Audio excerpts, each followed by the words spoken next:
Aku tak ingin menangis, menerka gerimis di sepanjang lorong itu. Aku tak ada nyali opasa. Hari ketiga penciuman gue udah mulai hilang. Ah ini pasti hasilnya PCR-nya negatif. Ini karena gue demam aja reaktif. Besok gue pulang.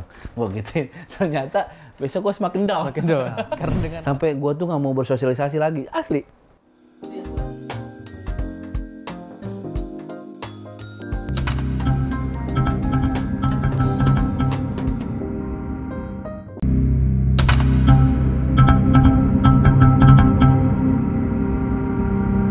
Jago bos, balik lagi bersama gue Acul di acara Curatin.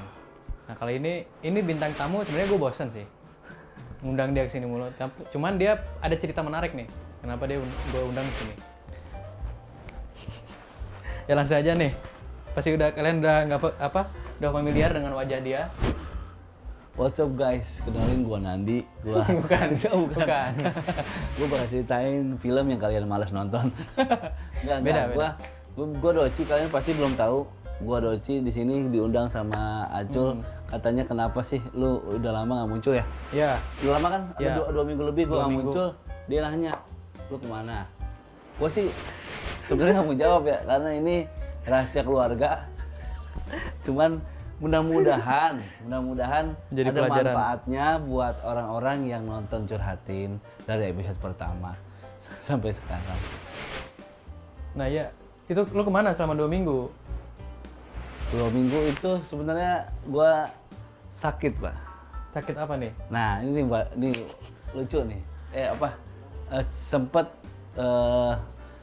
keluarga gua khawatir. 2 minggu itu gua disuruh istirahat di rumah. Di apartemen sendirian.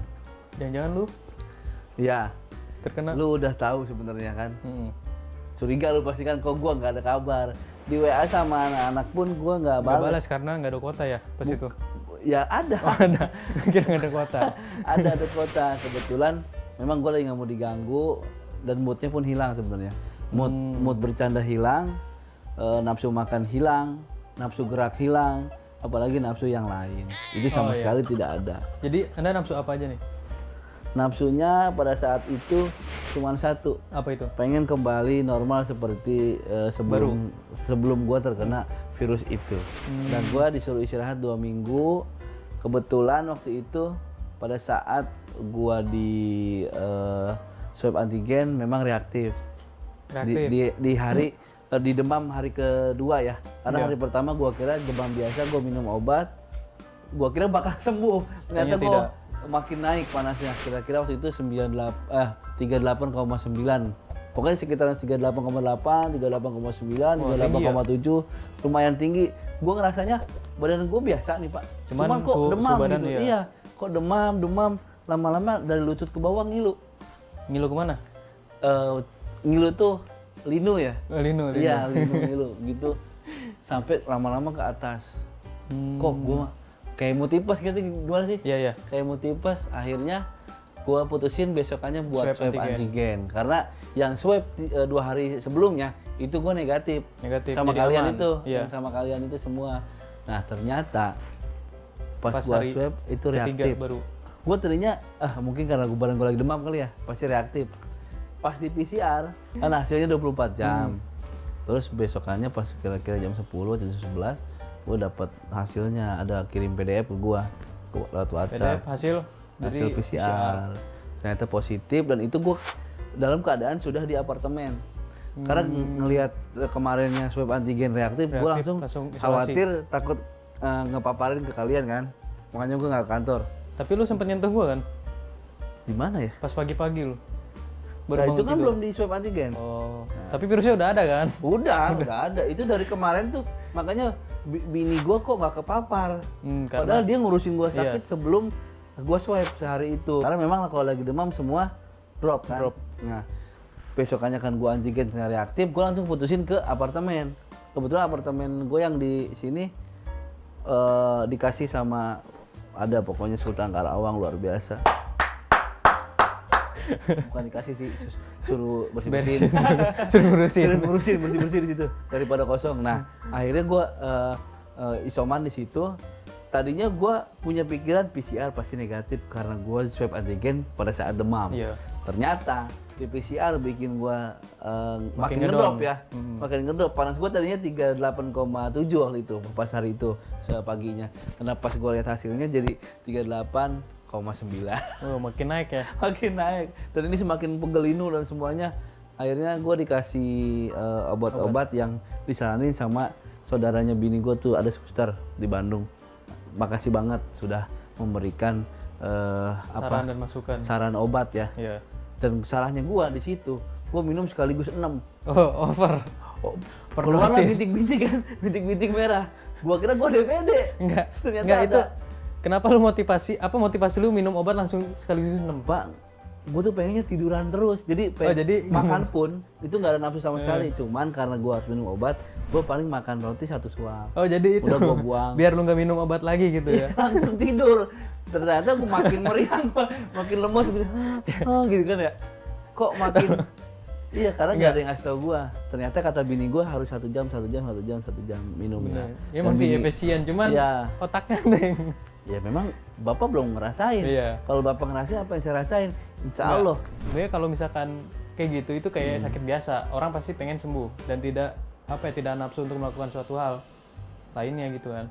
Karena dia ada. Tujuannya cuma Gua satu. kencing aja nih, gue kebelet Iya. nih. Gue males banget ke sana. Akhirnya ngompol. Karena karena apa, semuanya pegel linu dan demam kan. Jadi demam itu gue 6 hari, ke 10 harinya udah mulai ngerasa baikan. Hari ke-11 gue swab antigen negatif, dan ke hari 12 PCR hasilnya negatif. Dan gue sembuh di hari ke-12. Berarti nggak sampai 2 minggu tuh ya? Enggak, cuman karena ada recovery-nya juga kan, gue harus istirahat. Karena masih pada keleyang-keleyangan gimana sih? Naik motor gue masih kelayangan, naik mobil gue masih kelayangan. Nah, keluarlah bintik-bintik ya. Iya. Itu gue kira tuh gue DBD kan. Gara-gara gue minum obat langsung 6. Karena 6-nya gue minum. Ternyata gue nanya bini gue, kenapa? Kok gue lemas gitu ya? Iya. Kok gue lemas gitu? Habis minum obat gini-gini. Kok makin lemas kata gue. Terus lama-lama keluar bintik merah, terus gue nanya, kok lemes ya habis minum obat? Minum obatnya gimana? Kata bini gue gitu. Lewat hidung? Enggak. Oh, kira. Minum obatnya gimana? Sekaligus 6 biar cepat selesai. Oh jangan katanya. Minum obatnya 1 jam 1, terus berikutnya 1 jam 1. Karena di situ ada memang obatnya antivirus tuh, ada antivirus sama Semadap apa Avira? Maksudnya gimana? Semadap apa Avira antivirus? Oh, itu virusnya Trojan. Bukan virus itu, virus COVID-19. Iya. Nah, itu gue kesalahannya di situ minum langsung, dan bini gue selain ketawa, dia khawatir. Apa aku kesana ya, katanya gitu kan. Oh, nggak usah. Daripada kamu kesini harus pakai APD dan lain-lain, dan APD-nya ternyata terpapar, kamu bawa ke sini gitu kan, itu semua bisa terpapar. Makanya gue tolak waktu itu, nggak usah kesini. Ini lemesnya mungkin karena obat yang langsung sekaligus itu, besok insya Allah nggak mau minum gitu lagi. Akhirnya gue besokannya gue cuma minum vitamin, sama minum itu susu murni yang ada naganya. Ya ada beruangnya apa namanya? Yang lagi susah. Iklannya naga ya? Tapi di kalengnya beruang. Ya pokoknya susu murni itu mulai enakan. Akhirnya itu di hari 12. Bukan, itu udah di hari ke-6. Oh, 6. Makanya gue mulai enakan sebenarnya sebenarnya obat gitu kali ya. Nggak tahu gue ya. Mudah-mudahan kalian yang di rumah lagi nonton, lagi kebetulan terpapar, jangan khawatir karena memang ini nyerangnya mental. Jadi pas hasil PCR gue tahu, gue malah makin drop. Harusnya gue seneng harusnya. Iya. Gue bisa bedain yang mana kena, mana enggak. Maksudnya bisa bedain. Menanganinya itu ya. Menanganinya langsung searching di Google, searching di YouTube yang udah terpapar seperti apa. Di hari ketiga penciuman gue udah mulai hilang.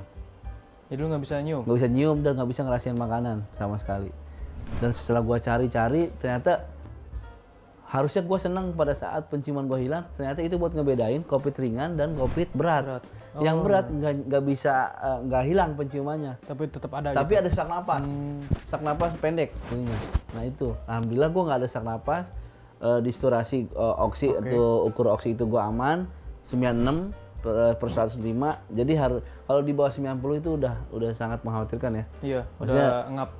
Udah sesek banget tuh. Nah, makanya gue sempat beli itu, apalagi termometer setiap pagi gue cek. Karena biar tahu suhu gue seperti apa gitu loh. Makanya.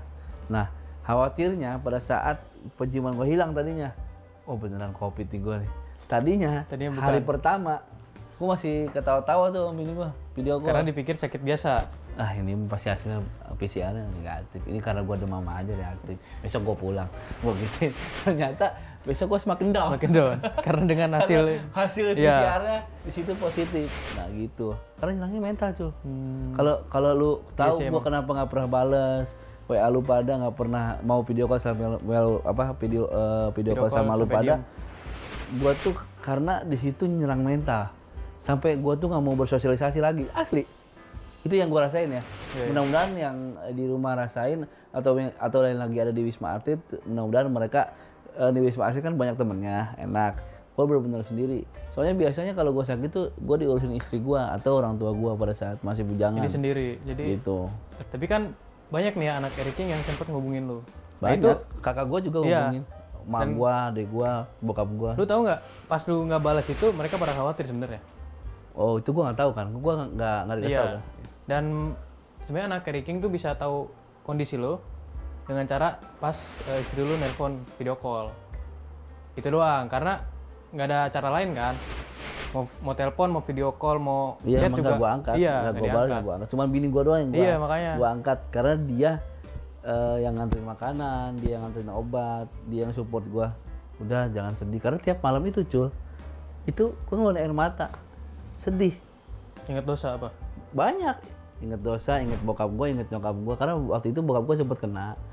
Gue nggak bisa ngunjungin karena nggak boleh kan. Gitu. Nah, makanya di situ, oh ini kalian dulu bokap gue rasain. Ngerasa diperlakukan bukan seperti manusia. Karena ya itu padahal di rumah sakit tuh. Itu padahal di rumah sakit. Apalagi gue sendiri gitu ya. Nggak ada yang nemenin, nggak ada yang bolak-balik. Biasanya tuh di sini kan rame ya. Biasanya gue ngeliat kalian rame. Dan di sana gue sendiri. Nggak ada yang inilah. Gak ada yang nemenin lah gitu. Iya. Biasanya kalau lagi sakit kan istri nemenin.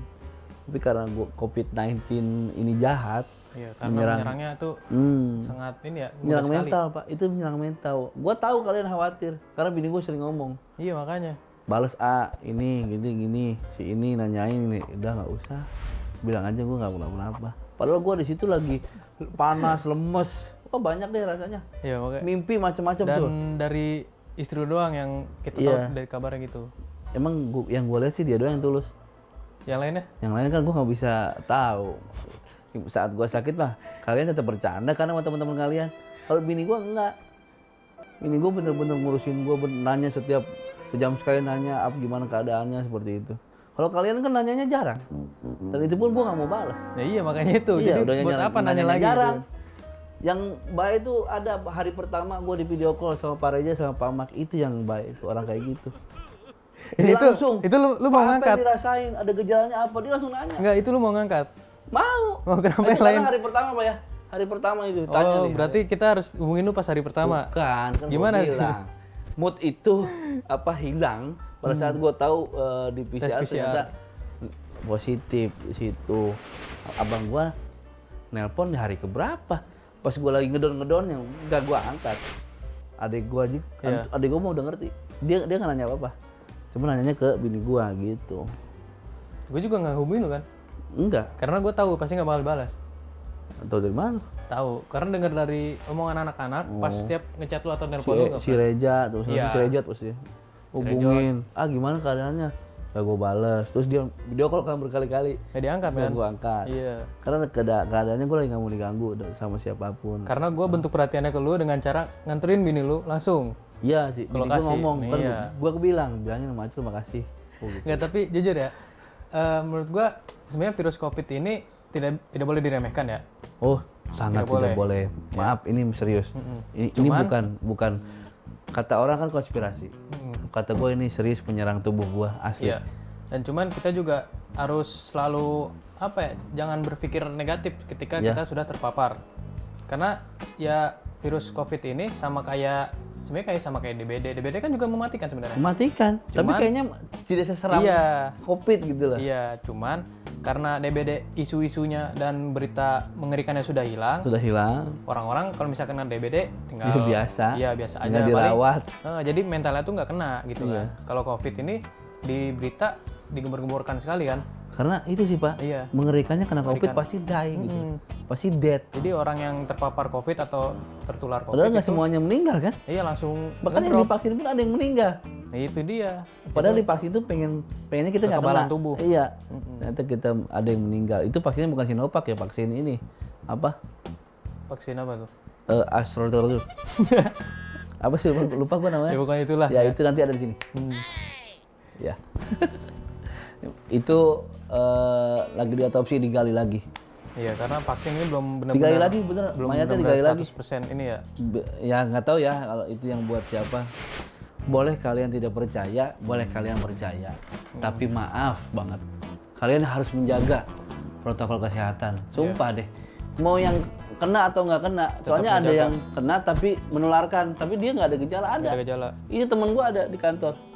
Tapi pas di PCR positif. Dan mengkhawatir dia bisa menularkan ke keluarga atau ke teman-teman kantor lainnya gitu loh. Makanya please banget pakai masker. Ini kita tadi udah pakai masker karena kita rutin di antigen, alhamdulillah negatif. Jadi kita di sini ya sama Ajo gua nggak pakai, yang lain pakai. Ada masker nih. Kita masker ya, ada. Makanya kita gini nih. Nah ini penting nih, kalau kalian nggak sempat buat racikan disinfektan ya udah ada di minimarket yang sudah tersedia gitu loh. Wajib banget.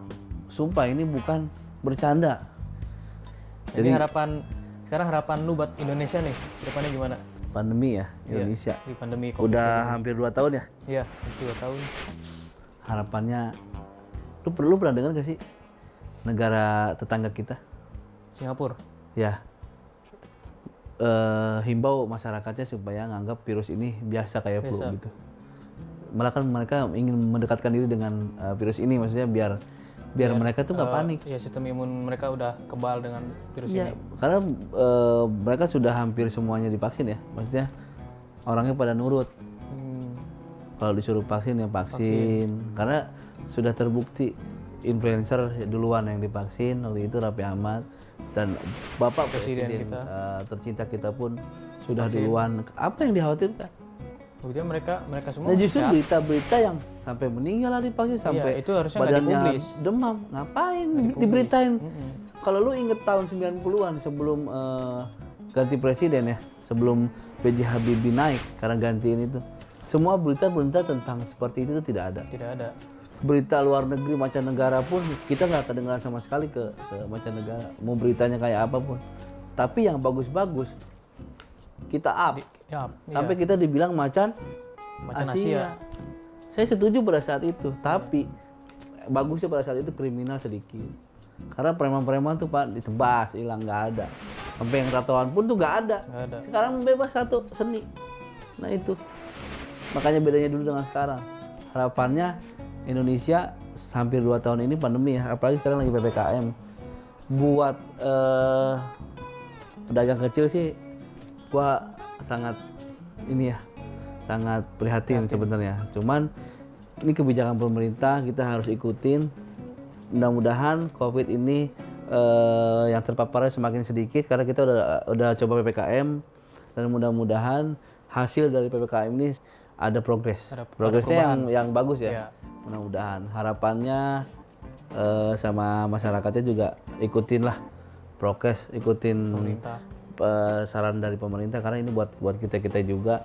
Walaupun memang ada yang dikorbankan, tapi ya mudah-mudahan semua yang sudah berkorban demi masyarakat Indonesia itu yang bakal jadi terbaik. Kedepannya akan diganti sama Allah Subhanahu Wa Taala semuanya yang lebih lagi.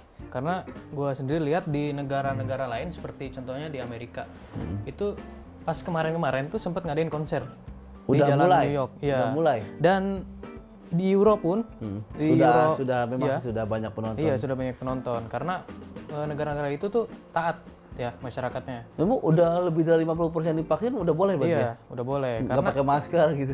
Sebenarnya emang gini loh, vaksin tuh bukan nggak 100% bisa. Iya memang. Iya, cuman dengan adanya vaksin minimal tubuh kita tuh misalkan lagi yang ngedrop itu masih bisa tertahan.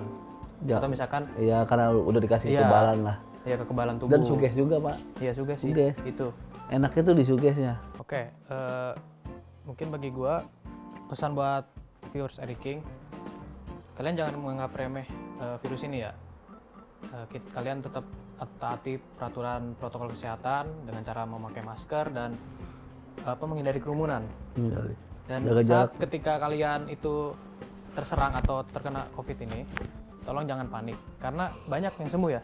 Contohnya ini banyak yang sembuh. Banyak, apalagi muda-muda gini. Iya. Seger. Iya. Intinya jangan parno, sebisa mungkin taati, dan kalau misalkan terserang terus yakin bahwa kalian itu pasti bakal sembuh.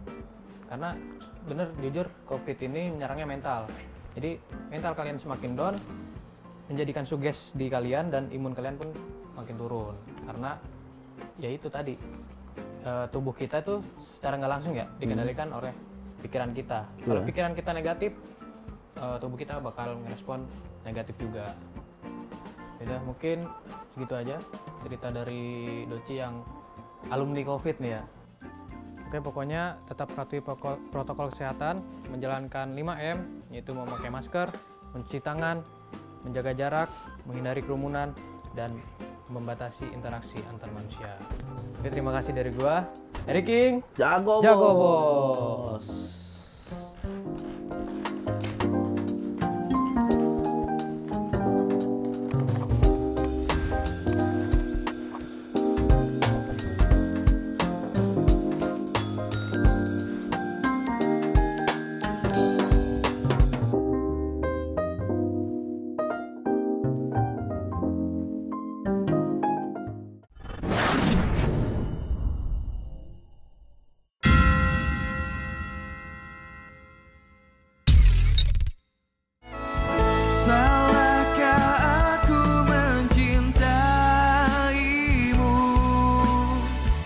Hatiku luka cintai kamu, kau adalah